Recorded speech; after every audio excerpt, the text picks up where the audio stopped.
I had no idea, like no idea whatsoever. You say it was too big for where you were. How do you work around it? It was a very quick learning. How do you go into that job? It's hard. It's just instilled. It's a tricky world to get into, I think. Chris, Yes, hello. how long have you been a photographer for? Oh, probably long time.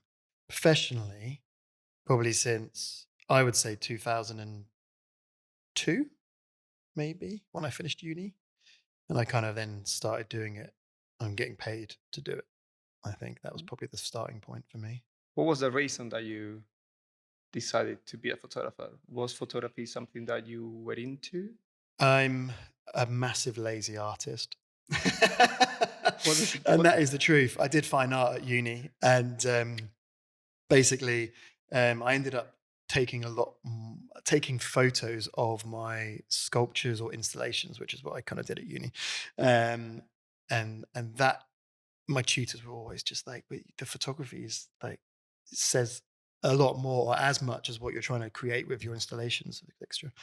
And then that was it. I became just got a camera and then started taking more pictures and more pictures. At the time it was film, so I've just got folders and folders of 35 mil film, which is, somewhere. What? What kind of photography were you doing at the beginning of your career? It's always been a mixture of kind of, I think when I first started, I really liked the world that we don't see so much. So I loved macro. I loved macro work, like really close up stuff. Um, and that's where, like, I don't know, that's what kind of like fed into my artwork and what I was doing with that. And always people. It's always been people. I just love people. I love photographing people, taking portraits of people. And that obviously has stemmed into what I'm doing now in the world that we live in. Um, but yeah, that's You give me that that kind of hippie vibe. hippie Yeah. vibe. Okay. Carrying a 35 mil around the neck. Yeah, Uh, it was. I had an old Canon. I had was it an A1? I think it was maybe. uh-huh. Um, yeah, and that was the camera. And film then obviously was only about a pound a roll or whatever it was, and get it developed, mainly did a lot of the black and whites on my own in the dark room. Um, but loved it, absolutely loved that process, and it was about the process, with film and that Yeah, then, and you had to wait, not like now when you've got your digital and it's instant. it's it's so instant, yeah. How At what point you go into film and TV? How many years or how do you discover film and TV? So there was, I think on the fine art degree I did, um, the administrator of the course, it's such a weird one, but basically she was friends with a director who graduated 2 years before me. And he was making a short film. And we were up in Nottingham at the time, EM Media, and this guy called Simon, was making a short film, really low budget. And he asked if there was anyone on the fine art course that knew how to take a picture or any behind the scenes pictures. She asked me, "Would you like to go on set and take some pictures?" And then it was in Nottingham at the time, and I was living just literally about 2 minutes from where they were filming. Um, and I jumped on it, and that was my first ever exposure to working on a set. As small as it was, very low budget. What year was this? This was 2000, and that was 2002, 2001 maybe. Film. I had a digital camera then. Damn, okay. What camera you had? I think it was a Canon 5D or a 6D Mark 1 or 2, maybe it might have been. Mm-hmm. Um, but it was great. I loved it. I think moving from digital was quite Substantial. yeah, big. It was quite a big leap. How was that first experience on the short? Do you know what to do or do you No, just I had no idea, like no idea whatsoever. It was kind of, and then I didn't have a blimp, obviously with a DSLR. You have the mirror slap, so I was trying to shoot before they started the shutter rehearsals, in between, trying to get the actors to do just little poses in between things, between takes. And that was it. And it was a bit of a challenge. And then you kind of thought, right, how do you do this? Because from that to the next job I did, which I think is the first thing on your list, was mind blowing. And I was completely, Yeah, wow. but this was 2008, Bronson. Mm. What So what what happened in that 2002, so I 2008 think period I of your think life? I was doing I basically ended up working um in a camera shop. So I was working at a Snappy Snaps.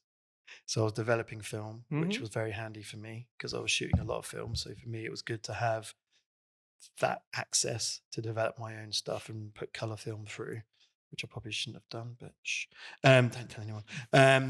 But I think for me, it was kind of using film, doing a bit of digital. Um, I did a few little shorts. I was doing a lot of music in that time. That's where I had a lot of friends that were in bands, and I just followed them and went on set, and not on set, on went to gigs and shot them, and did promo stuff. I did a lot of things. So between in that kind of space, I was doing whatever I could really to kind of take pictures in a creative way. And music at the time was a great output for me, because it was almost a case of, here's our music. How do we, almost style a band, do a photo shoot, create a visual look for the bands. Mhm.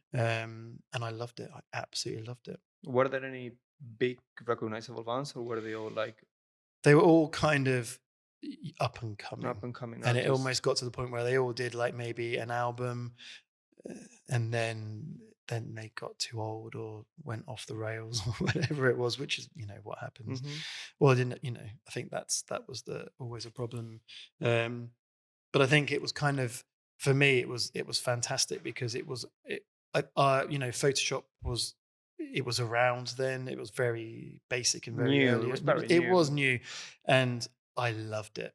Bringing in like a brief from anyone to kind Mhm. of create, um, just to create some artwork, or I could use my creativity to expand just a simple photograph, and create lightning or an orb with glowing space, and using lights, and just trying to figure out, almost troubleshooting how to kind of create, this kind of world of the band, through photography. And that's what I did for quite a few years, and loved it. It was great. How do you how do you step in into Bronson then from there? How do you go into that job?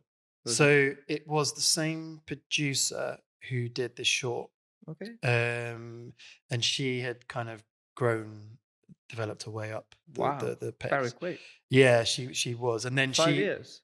so she then ended up doing Bronson, and it was with another photographer, called Dean Rogers, and he, another Nottingham-based photographer at the time, but he was doing the majority of it, and just asked, do you want to come along and do a couple of days? And I was just like, my God, yeah, it'd be amazing.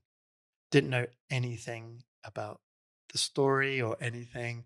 Just went along, spoke to Dean, gave me a quick brief about what kind of thing to shoot. And at the time, I actually had made myself a blimp, for my DSLR, Out out of of an what? old Pelly case. Ah, okay. So I kind of rigged up a timer, a shutter, Yep. and then I drilled some holes, put a hole in the front of the Pelly case, filled it with certain foam, and then got a bit of piping, and then stuck it on, put a filter with a bit of tape, and it worked just as good as like the proper Pelly cases. So I had that for my 5D, and I was running around with this huge Pelly case, taking photos on a set, which I could hardly see through the viewfinder. It was just a bit, not guesswork, but you had to kind of, you did a few basics. But yeah, it was great. It was so much fun. But it was the first time where it was a proper job, and I felt completely out of my league. How but why did you decide to make your own blimp when you can actually just buy one? It was just cost. Huh. And also it was a case of, is this something that I'm going to go into? Is it something I'm going to lean into, or is it actually something that I might do it and then go, no, I don't enjoy Mhm. this at all. Um, but it was great, you know. I mean, I had the blim, I had my other, then I could take it. It worked really well on set, and we got some great pictures from that, and I loved it. You know, But you say it was too big for where you were. How how do you work around it? How do you I don't know. How do you what about the mistakes that you made back then? Yeah, I think the thing is when you had to take a picture, like nowadays, you can have a camera and you can have it on the hip, you can have it off the side. You don't even have to look at, you can turn away and just you know that something's going to be in focus, or the cameras are so good these days and they're so small. Mhm. When you had the blimp, it needed to be you needed to put it to your face. You needed to see what you were doing, because the focus points you only had like a handful of focus points, so you got to make sure that you're in focus. Otherwise, the image is useless. But I think Yeah, but how do you know what to take picture of, or how do you know, oh, this picture is gonna be good for I think at the publicity side time, of things, or I think it was almost a rough brief of almost what the camera is shooting. You know, at the time, it was a case of try and shoot the film, try and shoot the story of the film on that day with through stills. Mhm. You're not going to be able to do it exactly as the camera's shooting. And at the time, I didn't ask for any shots. I didn't ask for a still. Setups. Didn't no setups. Nothing. It was a case of, um, you literally shot what you could when you could. And obviously with Bronson at the time, it was a lot of fast action, very low light, and those cameras and they weren't great. You're shooting at like 1600 ISO, and it was grainy as hell.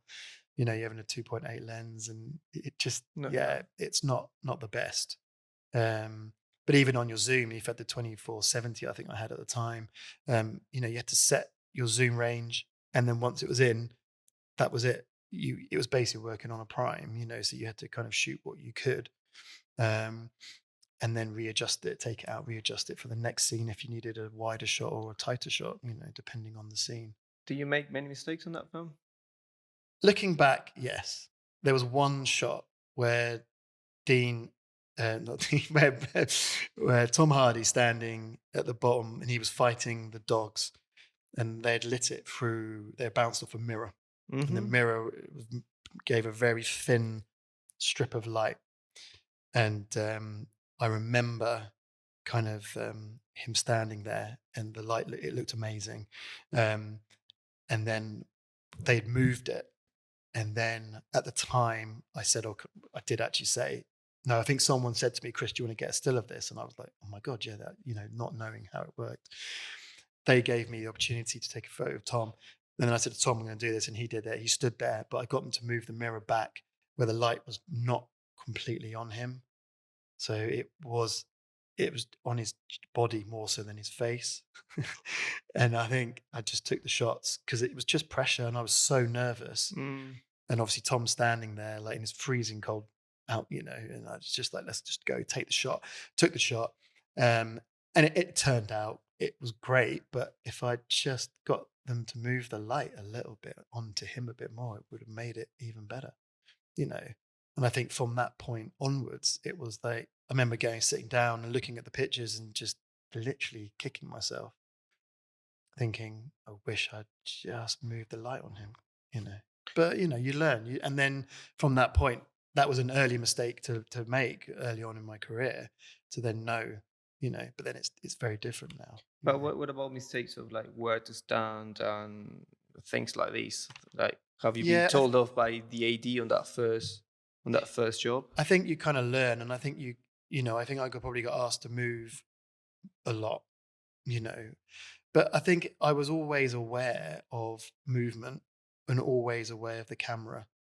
So if the camera's on a dolly, if it's moving, if there's anything, you just know I can't be in that area. I need to be free of the camera space at the time. Mhm. Now I'm very different. I'm a lot more in there. Um, but I think, yeah, I think I just learn on the job. and I'd have people like I'd have the focus puller saying, "Chris, can you not stand there? Can you move a little bit to the left so I can see the camera, so I've got a clear line of view?" And this was early on, and then instantly you kind of think, "Okay, yeah." So the focus puller always needs to see what's happening. You'll see the camera, and the camera in relation to the actor, and all of those things. So it was a very quick learning Curve. curve. Yeah, definitely. You had such a big name on your first or your second job Yeah, that not many people get that opportunities anymore. Like from just doing a small show with no experience up until a first feature, which is Tom Hardy on it, yeah, which is a big name. yeah, I would be shitting myself right now. yeah. I, Is I mean, I I was. I mean, I was a big fan of Star Trek, and Yeah, he was just come out of Nemesis, yeah, where you wouldn't have recognized him because he was these two very different people from Bronson, where he had to literally work out so much. yeah. But the good thing is, I think with Tom, he came onto set then anyway, and he was very much. He would always say hello to everyone. He would know your name. I like that a lot, and Mhm. we had a lot of banter on set, and to the point where it was kind of like there's one scene where I think he's at his grandma's house or something, no, his uncles or aunties, and there's a party and he's sitting there with a suitcase on his lap. I don't know if you've seen, do you No, know? And the first AD was a bit ruthless on that job, very very loud, and I was a little bit on edge with him. And I was chatting to Tom, and I said, "I'm going to take a picture of you." Took a picture of him on the sofa, and then all of a sudden I could hear the first. And then Tom said, "Get behind the couch. I'll spot you." And I was like, "If I get caught, I'm going to be kicked off set." He was like, "No, it's fine. He won't come. He won't come in." I literally made myself as small as I could. I'm not the smallest guy. no, no, no, no. So for me, it was like, oh my God, I'm going to get caught. If I get caught on camera, it was that all that fear was running through my head. This whole scene kicked off, and then it wrapped. And then I just had this little hand over the back of the sofa just tapping me, going, "It's gone, it's clear." And I got up and I was absolutely probably sweaty. It was the worst thing ever. But it was something that, it was great experience, but you learn never get in that position ever again.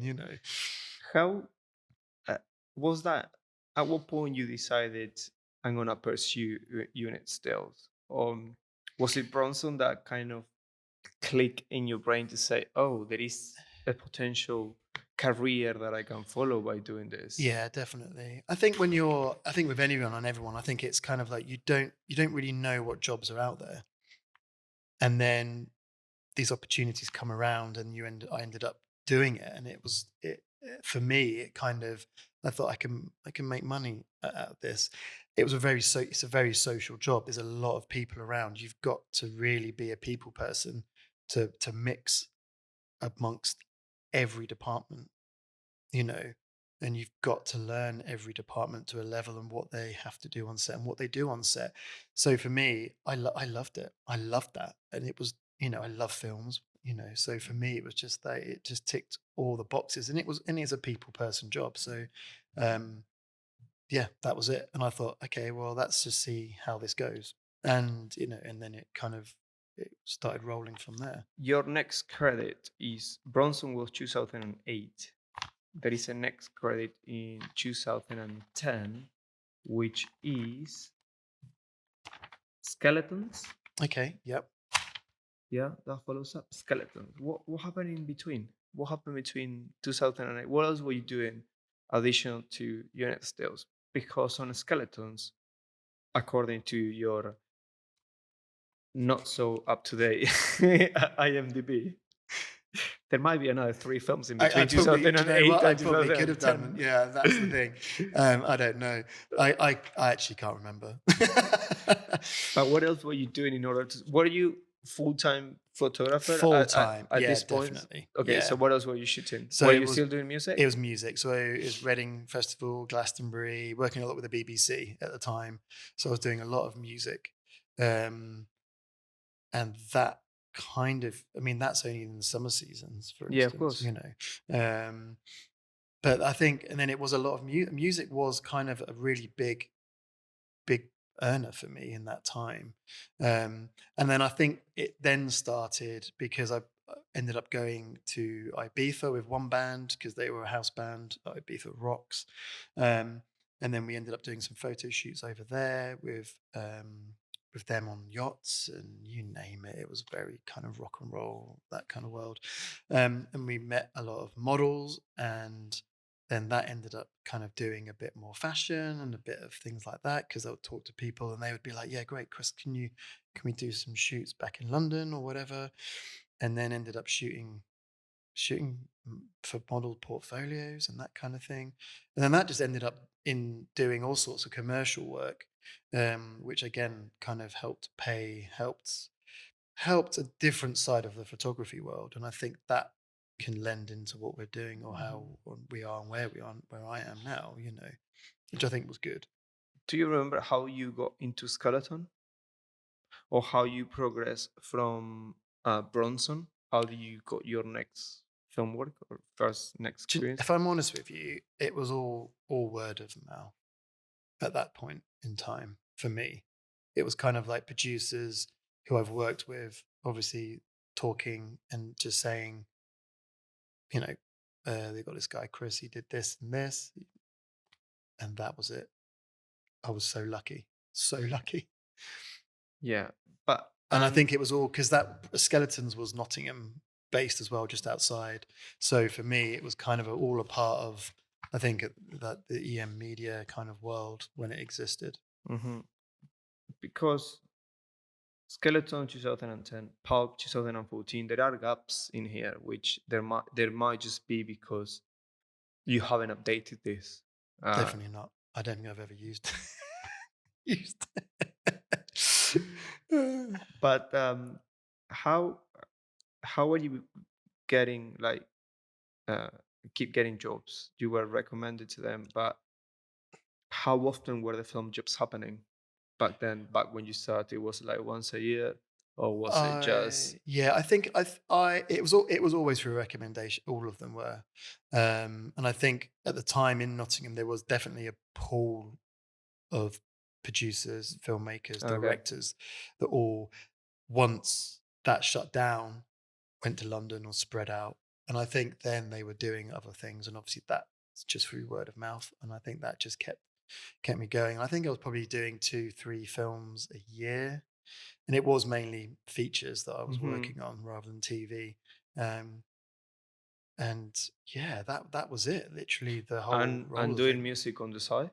Always kind of doing music, and then maybe a bit more fashion and commercial work as Okay. well. So that's Um, how you were getting like money coming in and stuff like yeah, it that. kept aflow, because obviously, as we know, that's the hardest thing. Are you still doing music? A little bit more music videos now than photography. I get asked to do Because you more direct as well. because a bit of directing and yeah, writing. At what point you started being not just taking still, but directing and filming videos and stuff like that? I think I always have been. I think it.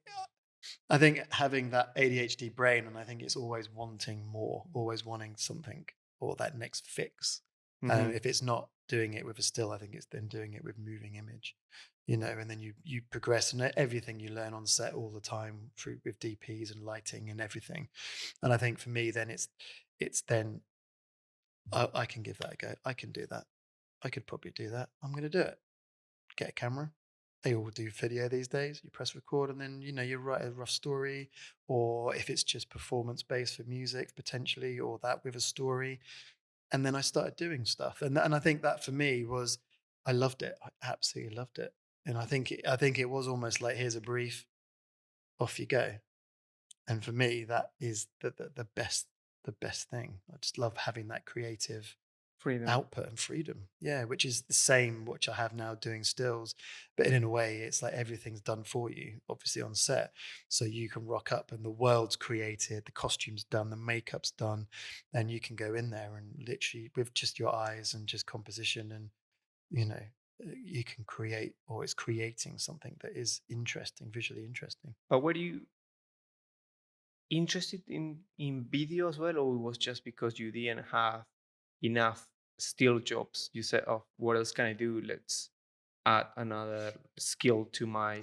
I mean, it could have been a bit of both, I think, you know. I How think long it were you doing video for? Like, how long you been directing now, let's say? I mean, ever since I started doing probably before Bronson, really. But not I don't do it, like, all the time. I think Yeah. it's kind of something that, you know, if someone calls up and says, "Chris, we know we need to do, like, this video job," What is that? there's a chopper. She's just coming to pick me up. Sorry, time's out. Um, but no, I think it's, you know, I think it is. It's that creative fix, and I think for me, that was always it was just another output, I think, and I just like just to keep things moving. And if I'm not doing something for a few weeks, then I'll, you know, give someone a ring or try and organize something. Or nowadays, especially, you know, just find work. I will get work. Well, trying to find stuff when we were trying to arrange this conversation, we were going like back and forward. So how can we do it and stuff like that? You came up with the idea of renting the space, and you said, "Oh yeah, I can get a couple of models before we do the interview," and that's how we just cover the cost for the uh, For the for space. for the space. Mm. And the way I just felt that you done it so occasionally, like, "Oh yeah, I just lift up this camera and I can find a model."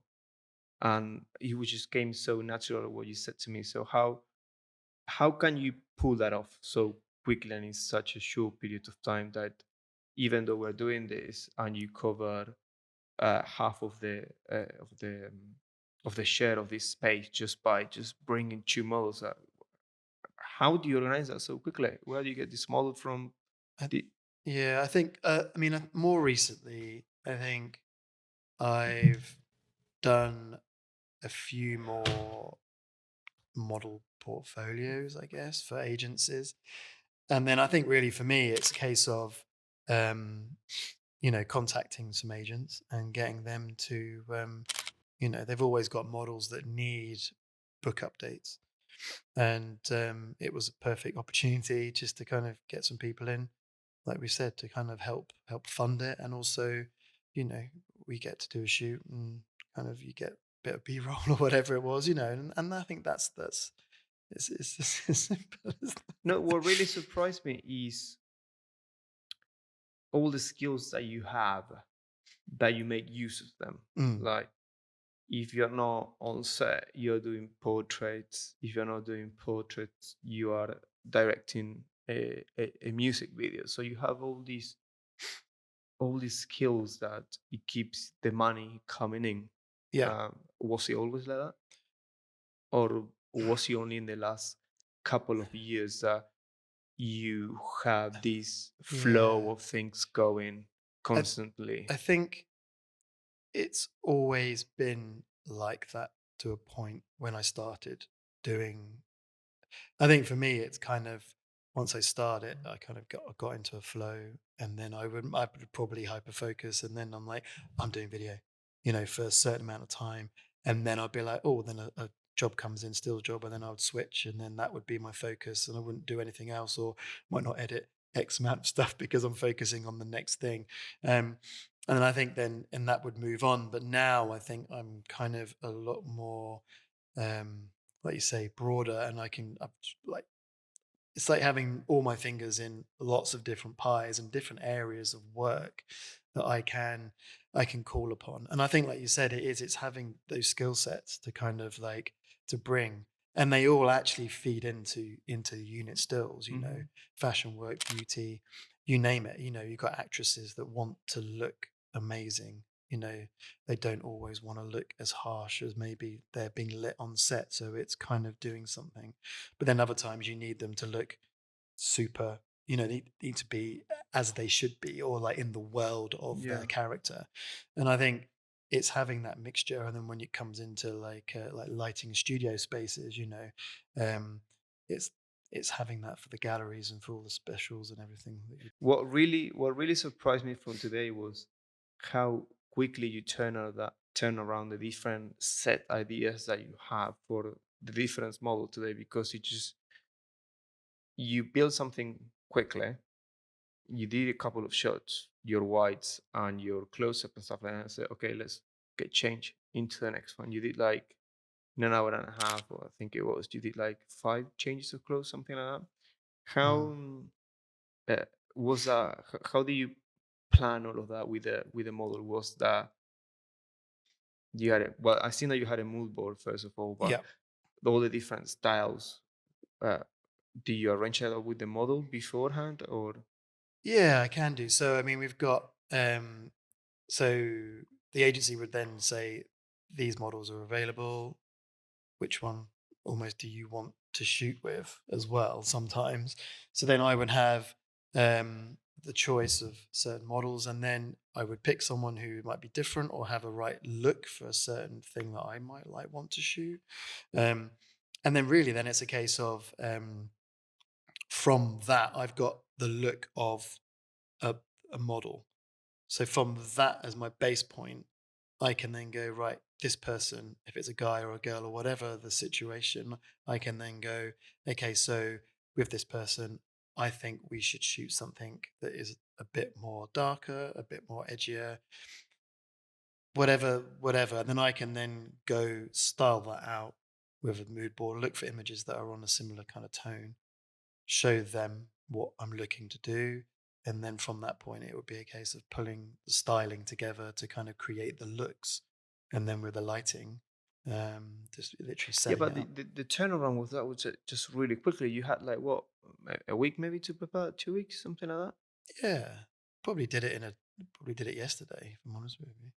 Well, I'm you get the but what about the clothing and stuff like that? Where did the models brought their own clothes Yeah, and? so they bring their own stuff, and then I would then, today, I mean, I went and bought a couple of things which I'll probably return tomorrow, um, just to make sure we've got a backup for something.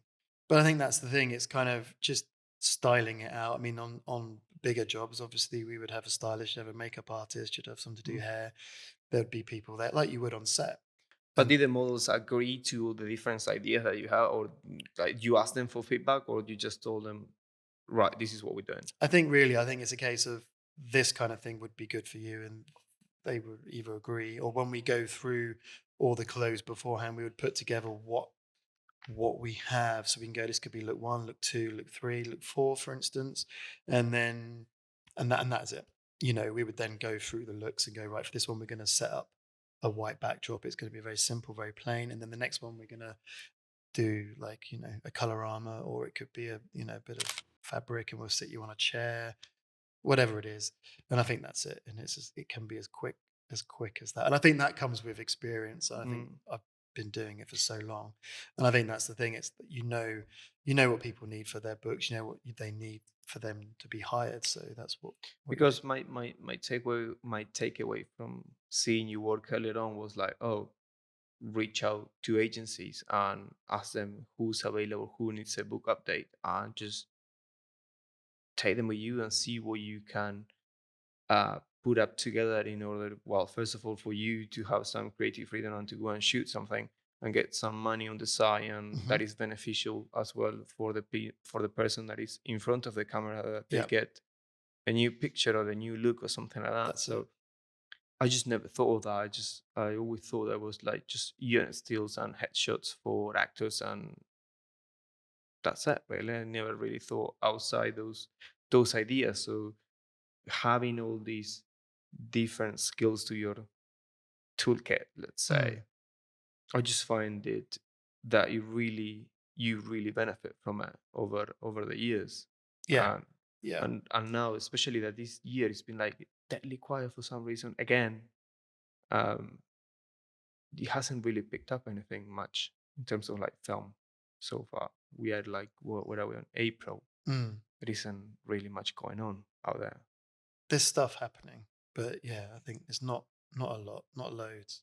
I've been quite lucky this year and last year as well, but I think it's kind of like, yeah, I think as well. There's a lot of every year or every month there seems to be new photographers and new people doing unit stills, and I think, and it's great and it's good to kind of keep that moving. But I think, like you say, there's so many different. I mean, everyone who's even been on your podcast, like with Sally or G Gareth or Rob, everyone. everyone's different. I'm different to them. You know, the way I work on set is possibly different, and people's personalities, and publicists or people hiring producers, they know all these photographers, and they'll probably go, actually, like, Nick's going to be great for that job, or Sally's, she's done so many amazing, ITV series, she just would sit into that role because she knows that world. And I think there's a lot of that out there, and people are doing, almost, they're not pigeonholed, but I think people are kind of sitting into. Sorry to interrupt this, but there is a little bit of information that I wanted to share. 64.9% of you who enjoy this podcast on a monthly basis are not currently subscribed to the channel. So if you enjoy the content that I make it here and you find it useful, as a token of gratitude, I'm gonna ask you to subscribe to the channel so we can keep growing this community and reach as many people as possible. Now let's get back to our conversation. Do you What think they that do. do you think that unit stills is like really competitive in this day and age, 2026? I don't know. I mean, I think At that sitting at your level, not my level that I haven't kind of done anything big yet. I think there's a lot of people out there that are amazing. They're amazing. There's so many amazing photographers, even who I work with, you know. And sometimes when I get picked to do jobs, I do just think they pick me, thinking, "Oh, this is great," you know. And you do feel like honored to be picked to do the jobs. And I love it. It's just a great feeling. It's a great feeling to work, but also to have these interesting projects as well, When you which. got picked for different jobs, do you think that is because of your style of images, or is it because you have a relationship with the people that is hiring you? That when you turn up on set, you say, "Oh, this is why they hired me," sort of Yeah, I thing. think I do feel, because I would say that my work is probably not as clean as a lot of things out there, or a lot of people's work potentially. I think I do have a bit more of, I don't use that, but like more of a film look to it, organic look. How many words can we bring out? But you know what I mean. I feel like I'm always adding grain. I always create a specific kind of grade or look to everything that I do. Hmm. Always talking to the DIT, and the DOP, and the directors, sorry, and always just seeing if they've got an idea of a look, or even a film stock, because some people even can go on film stocks, or if they're shooting on film, you can get an idea of how it might look.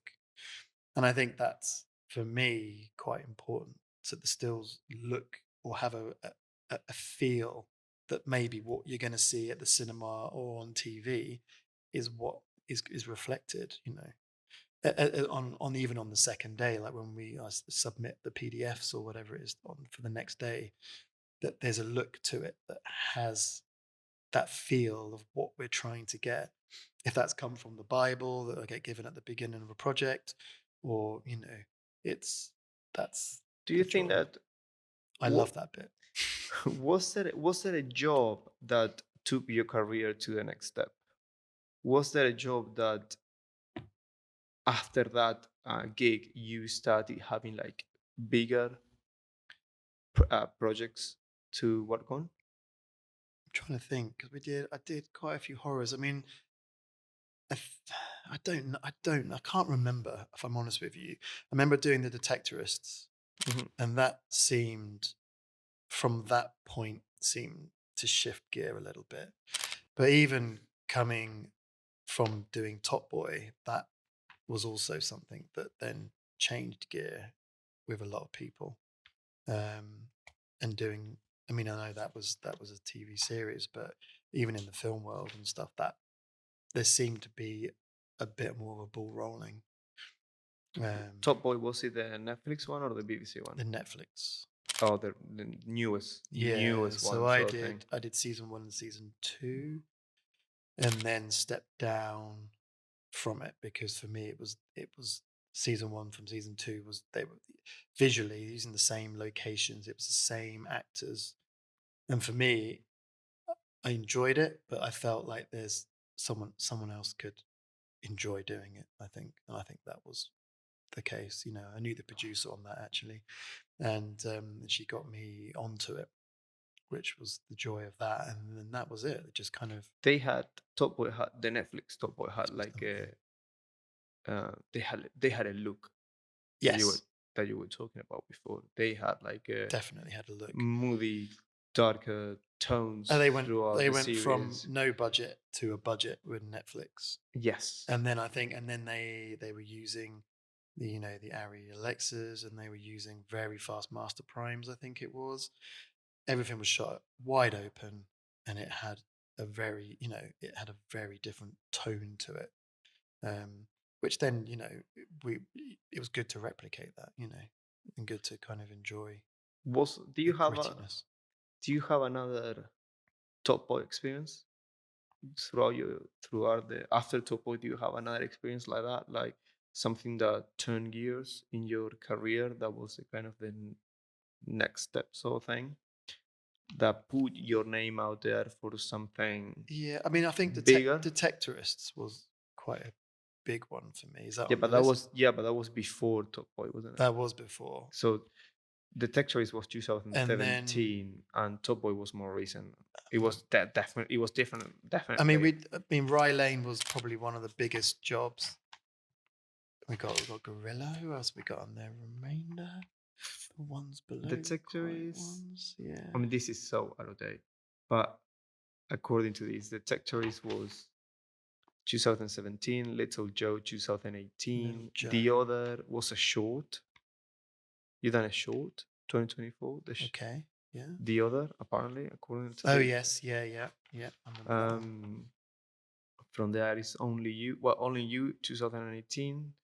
Rialto 2019. Yeah. So that was with the same production company that did those two. So that was And how I that's got it. those. What happened between 2019 and 2026? Was a highlight of Oh, what happened? I don't know. I'm trying to think what's my life's a blur. um, what happened? I don't know. I don't know. were there any significant jobs that you have in the last couple of years that you say, oh wow, this is something new for me that it was out of the ordinary that you were doing? Not really. I think I did All of Us Strangers, which was quite a big one. That's working with Andrew Haig, the director. That was great. He's amazing. And Andrew Scott and Paul Mescal on that. That was great. Oh yes, I Yeah. think that you have a picture of that. So that was really good. Again, really lovely crew, lovely team.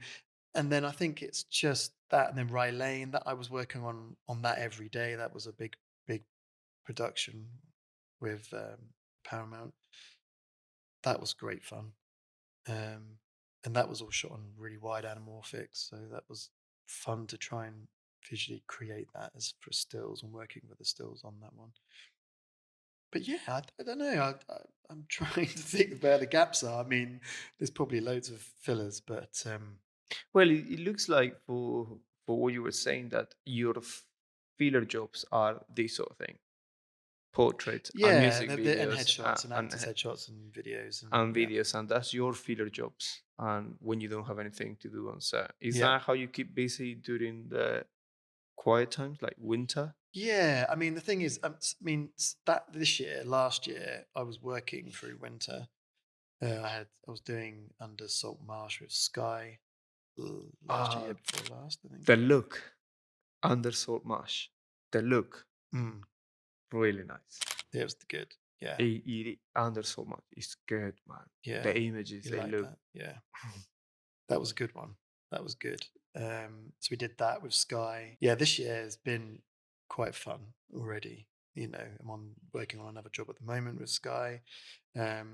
And I've just finished a vampire feature, which was really great. And then we did something with Bill Nighy at the beginning of the year, which was a lovely drama. So it's been quite a nice visually context. You know, there's been a lot of different things happening. which keeps me going, because that's what I love. I just love that creative How do you tone, buzz. you got kids as well, isn't it? Yes, How do you manage your time on set when your kids were little? really hard. I mean, I think luckily a lot of the jobs I did were 10, 12 days out of 30, kind of balance. So it was spread over. So I wasn't in every day. And I think that's where I've always sat, apart from probably 2 jobs where I've been in every day, which is hard as in stills, because there's days where there's nothing. You know, you've got to find the shots, or like you say, you've got so many shots on a daily. After every day you're shooting X amount of stills, then you've got to process those stills. You've got to create, and it just builds up when you're doing it every single day, like Hmm. 5-day weeks. That's quite a lot. But that, I mean, luckily I kind of was only away 2-3 days at a stint, and then I'd be back. So grandparents, thank you. Yeah, because that's one thing that, well, I struggle with, and I know another photographer that I was talking about this. He struggles as well with this, like having a young family. I mean, your kids are quite grown; they're not just, Yeah, that older now. yeah, Yeah, they're older now, but back then where they were just babies or things or yeah. toddlers. How do you manage that being away? Because It, you don't have one, isn't it? You have more than one. More than one. Yeah. I've got an army. Oh my God. No, army of girls. But no, I think it was hard, but I think we were lucky at the time that we did have, as I say, grandparents that were around to kind of step in, because they knew what the job entailed, and if I was away for a week or a couple of days or something, so animated. This is so I feel restricted here. I'm trapped. Um, help me. You just keep knocking it, I man. know, I know. Okay. It sounds going to be awful. That will Yeah. be a comment, and you can blame me for that. But keep, I think keep your arms to I'm trying yourself. to not Yeah, move my just arms. move. I think that was it. We were just super lucky, and I think to be in that position. But I think even now, it's hard to be. It's hard to be away. It really is. Even in the girls being older, it- you know, it's finding. It's just I just don't want to be away always. And I think for me, the kind of jobs that I have been offered, luckily, have all been they're not. I'm not in every day. I only have 10 days, 8 days, and it is actually getting shorter, which I think a lot of us have noticed. And that it used to be 12, and now it's 8 or 6. You're not in half the time that we were, but still with the same pressures of being able to capture and tell the Everything. story of the film through stills in a shorter space of time. And we don't have there's no difference on set. So you're not getting any extra time when you're there. You've still got to find those shots. How do you find those shots in a shorter period of time? Do you know what? I think it comes with it's confidence is a massive thing.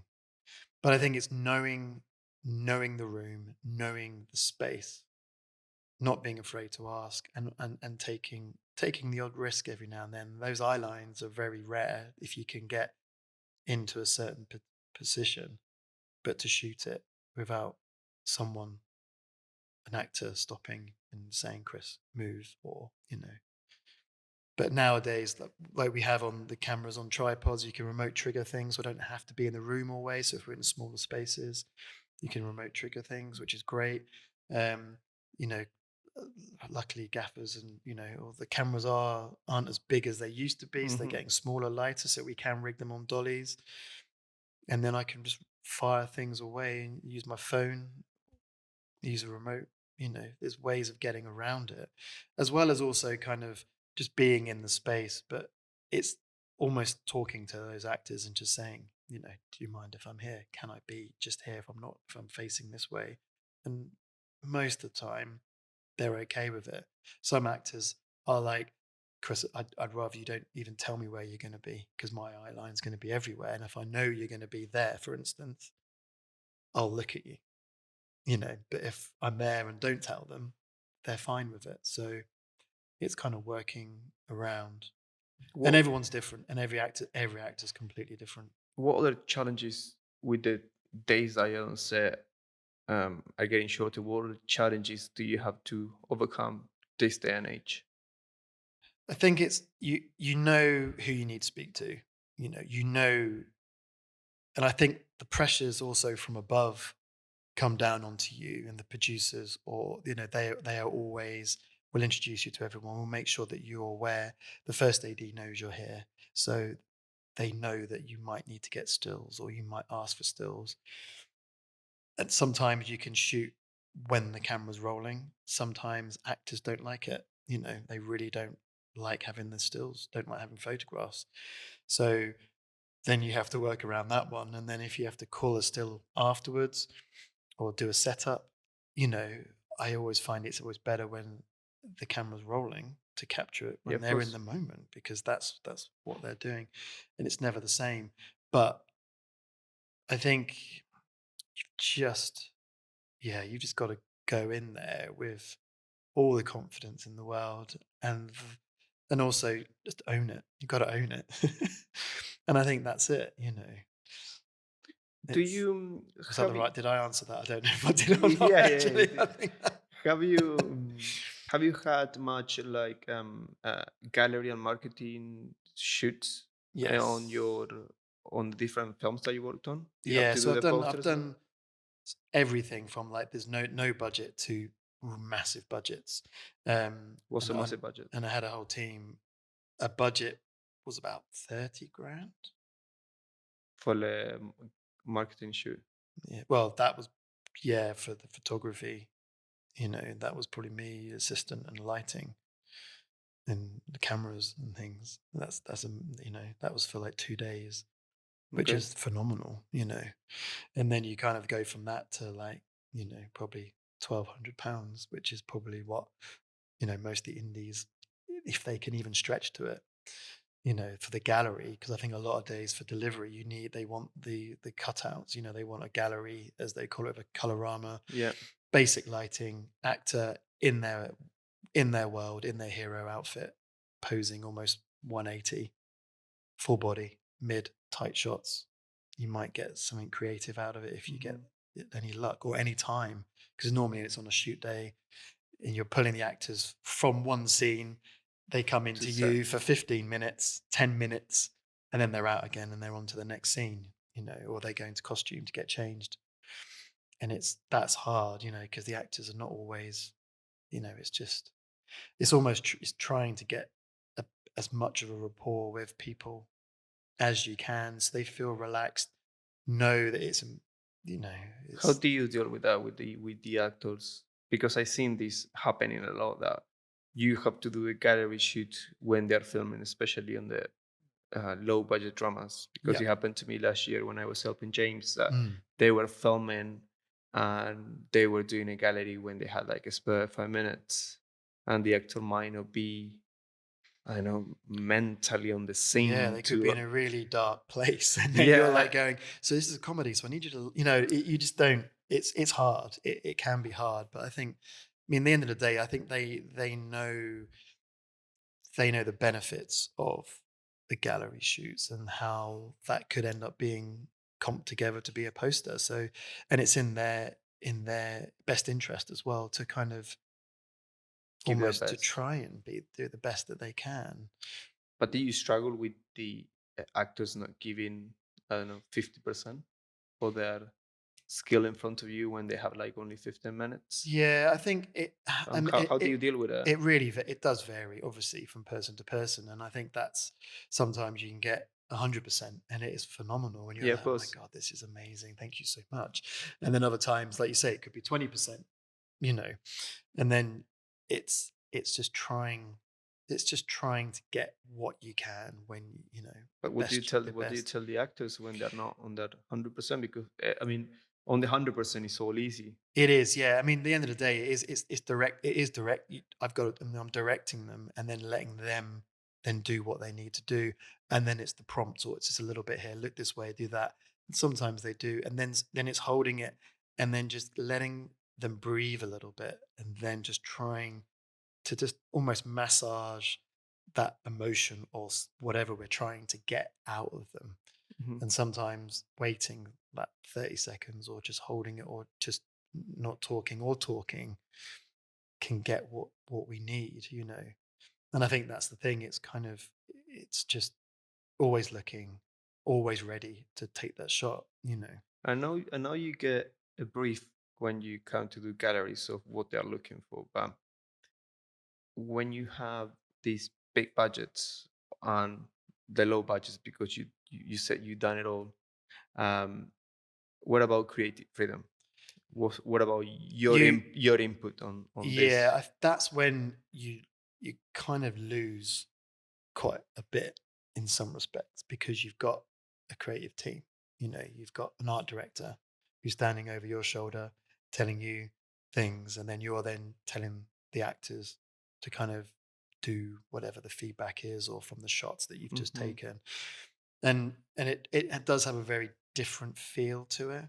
I mean, you've created the lighting with a team. You know, you've done all of that um, to make it look a certain way, and I think it does for me. It loses something sometimes, but then you can always put it back again.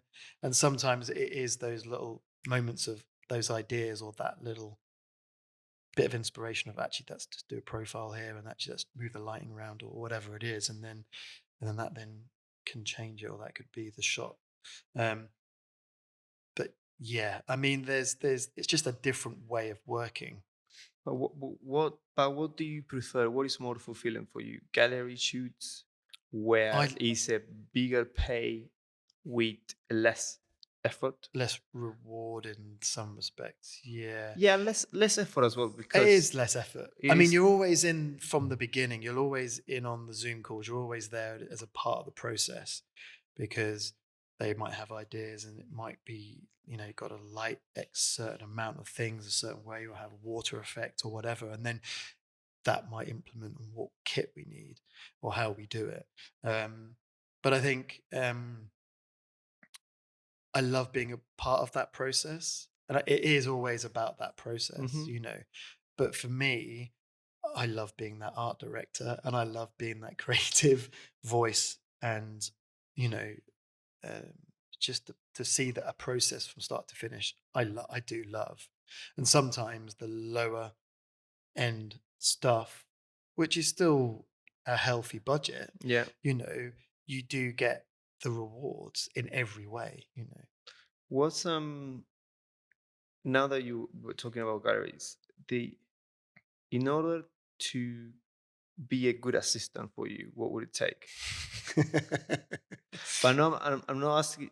The um, reason why I'm asking this is because when I helped out James last year, um, where he said, "Come and give me a hand on the gallery shoots," I did 2 days with him, and it was just great fun setting up lights, yeah, testing the lights, see if everything kind of work, and he's having that um, reassurance that I'm guessing someone with some sort of photography knowledge on the laptop saying, "Yeah, this is fine," yeah. while the other person is shooting.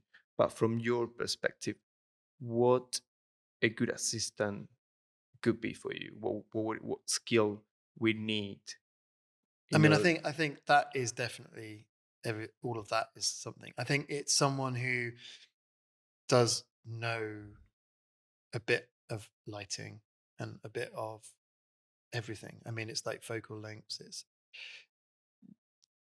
I think if it's a D, if I've got a digital assistant on the computer, I love someone normally to be able to more technical than me to kind of help with all of that and make sure I've got monitors everywhere, because I like to have a monitor right by me when I'm shooting, as well as something at the back Hmm. for people, and maybe multiple monitors at the back.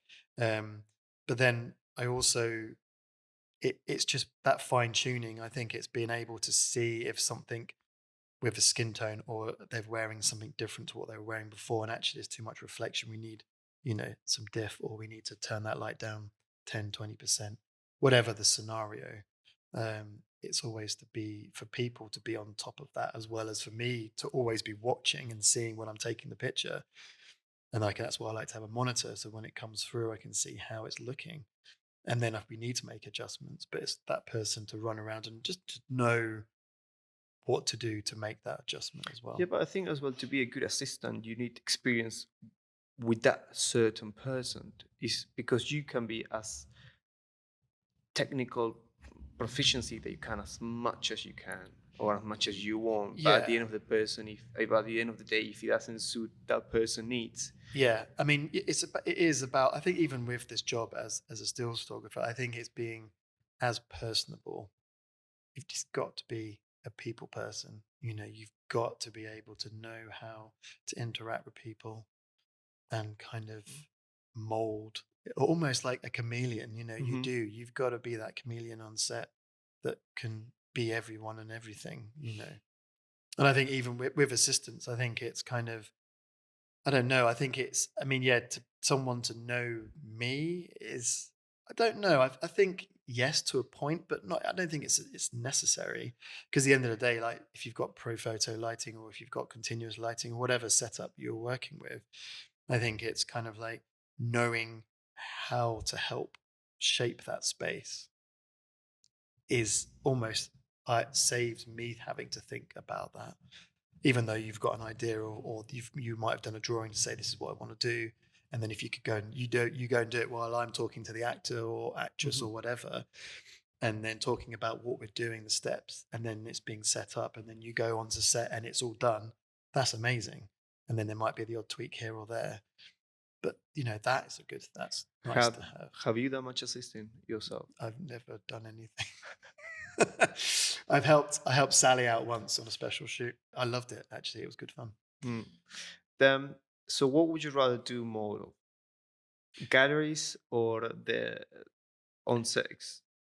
I I think going forward, love I do love, everyone loves, I love a gallery shoot. I love that day where you get that bit of creativeness, even if it's on a bigger shoot. You're creating almost like the final images. You're creating the posters. You're creating the wow photos potentially from Mhm. for a film or a TV series. Um, and working on these jobs that we do, I probably end up doing 70% of them, and sometimes other people get pulled in to do them. Something like Under Salt Marsh. Have you done the gallery for them or no? So I did one other gallery, but there was a commercial photographer that came in and did the other day. Do you think that there is a Made me sad. difference between, yeah, do you think that there is a difference in between the end result of someone that has on-set experience doing the gallery shoots than a marketing photographer, commercial photographer? I think a lot of unit photographers are seen some as, and it still crushes me when someone says, "Oh, you're here to do the BTS." That kills me every time, because I think sometimes we're still seen as behind the scenes. We're there just to help, just to document what's happening, which we are to a point. That is a big part of our role. Um, but I would say 20% is behind the scenes, and 80% of it is being Ye- almost in front of the camera. We're creating the visuals, and like everything, the stills are probably going to be the first thing that's seen. That's going to be the thing for the first look. That's what people are going to start to get an idea of what's happening, or Mhm. who the actor is or actress for the film. Do you I see, well, you brought a lot of cameras. Partially, I asked you to bring some cameras.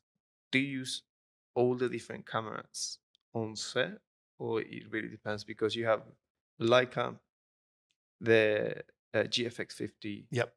At what point you choose each tool? So Because your warhorses are set eights, isn't it?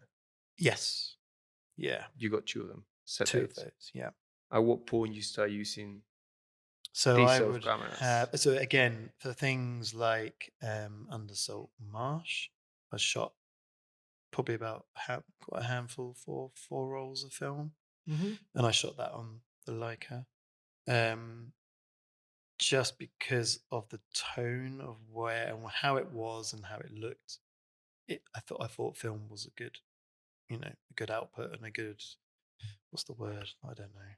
You know what I mean? Just Yeah, a it was a good good look. tool and look for the film. Hmm. And I think, let's say with the GFX, with a medium format, and I use a lot of old Minolta lenses, or I've got some of the Fujinon lenses. But for that, it was a real film look. The director wanted it to look, or we wanted me to shoot on film. So I had my M6 for that. But I also used the GFX with old vintage manual lenses to create, to save production a few pennies, but also to create, for me, I knew that I could create a very filmic look with that camera, and just that depth and just that, I don't know, I can't put my finger on it, but it was But was beautiful. it because it is medium format, or was it the lens? Because you can put a old lens into one of these mirrorless as well. I So could what was do the difference it. between It's the those two? it's the it's the colors. It's the sensor size. Definitely, 'cause it is larger, obviously, than a 35. Hmm. Um, and it there's just something about that camera. I can't put my finger on it. It's magic. It's magic. It's so beautiful. Um, I do love it. I do love it. And yeah, and the director, like, we showed him some PDFs, and I mixed it with some film scans, and he didn't know what was what. Obviously, the ratio is different on it, but I kind of squared everything off a little bit from the film, Hmm. so it's 4:3, and yeah, he couldn't really tell the difference. So it all comes to what the project needs, Yeah, and definitely, and the feel and look and that's where it comes to. We just finished something for the BBC, and I shot quite a lot on the GFX, but not with vintage lenses, with the new lenses. Um, it was kind of an apocalyptic film, and they just wanted a very shallow depth of field, and it just suited this right down to a T. It hasn't come out yet, but that will look amazing. but do you use a panoramic feature on that? I just do you Yeah, and think do you know what? I haven't? No, no? I keep it almost quite square. Because I think that's the kind of digital version of the Expand, X-Pan, isn't it? yeah, But have you tried using that? for stills. Yeah, for stills. No, I have not yet. I Have you think not? I no. Do you know what? I think when it comes to it, I think if I know we're shooting something that is super anamorphic or super wide, then maybe I might do. Mhm. Yeah. Because what was the reason that you got the 50R and I don't know, the 50S or So I something? had the 50S, had that when it first came out. I did a lot of portraits with that, a lot of commercial work, um, and it was beautiful. Cut that mixed with, at the time, on the Sony's, again, the colors and the look out of that camera, it was beautiful, and it did feel more like medium format film. It's not quite medium format with the sensor size, but it's Mhm. big enough. And with really fast lenses, you just get that really dreamy depth of field. And for portraits, it's yeah, it's a dream. This is a dream. It's a dream. If you have to start your career again, your unit still career, This, is yeah, there go on. is there any different that you do? I don't know. I think Would you choose it again? Could you choose unit sales as a main source of income, or would you go for something else? I don't know. I mean, I, I love it. I do love it. I love being, I love being on set. I love being in front of the camera, or like almost next to the camera. In front of the camera, like You're this. literally in front of the camera, as like this film, this story. These actors are doing their magic. That's breathtaking, and I'm there just capturing it. I love it. I do love that, and I think I think I'm just lucky. I'm really lucky. I think throughout all the years that I've done this, and know it's become something that not say take for granted, but I feel like there's so many people. When you say, "How do you get into stills photography?" It's a question that I don't know if I would know the answer to that. All I would say was go to look at local colleges, film schools, and just say if they need a photographer to kind of and start building a portfolio from that end and try and build it up. That's the only thing. But I don't know. It's a tricky world to get into, I think, because like you say, you need a portfolio to get hired, or you got to know someone to get hired. And even then, like you say, if you're on a film set, there's 80 people doing their jobs and you don't know what to do, you're going in blind, it's not there's so much protocol and it's just so many bits of tape that you've got to navigate around, and it's not easy. Is there any other key advice that you could give apart from what you just said to someone that wants to start out as a unit sales? Because it's, well, like you said, it's really hard to get into. Yeah. Um, but is there any other advice you could give yourself, for example, back in 2008 with Bronson? I would say don't be afraid to ask for some. If you're on set and you see a shot that you really want, always ask, because you never know. I think even to this day, I think that, actors get kind of almost bubbled and Hmm. they're not allowed to kind of talk, or they go from set to something else very quickly and they get kind of ushered around with the ADs. And I think it's, it, if you can get 20 seconds, doesn't take long. Always got to be ready. Always have a camera on you. And I mean, I've always got two cameras on me, but it's always having a camera on you that you can capture something that you could use, because that moment will go just like that. And I think that's the key. Always be ready. Always be ready, because even though the protocol with a lot of stuff is when you might ask the actor, can you just get a quick picture of you? They're like, sure. Then the 80s, well, we need to do checks, which is the protocol. You kind of need to get costume, makeup to kind of make sure that the actor, they are looking the best for the photo. Sometimes when that happens, you lose the shot, because that they have to come from across and it's gone. So I always would shoot it and ask for forgiveness afterwards. I'm sorry, makeup artist, if you're watching. But it's very much a case of that window that you will get could be this big, but that could be the shot Mm. that could make the poster. You just don't know. And I think that's the key. It's that always taking your opportunities as well. You've just got to just try and just to keep shooting. Always shoot, keep shooting, I would Is say.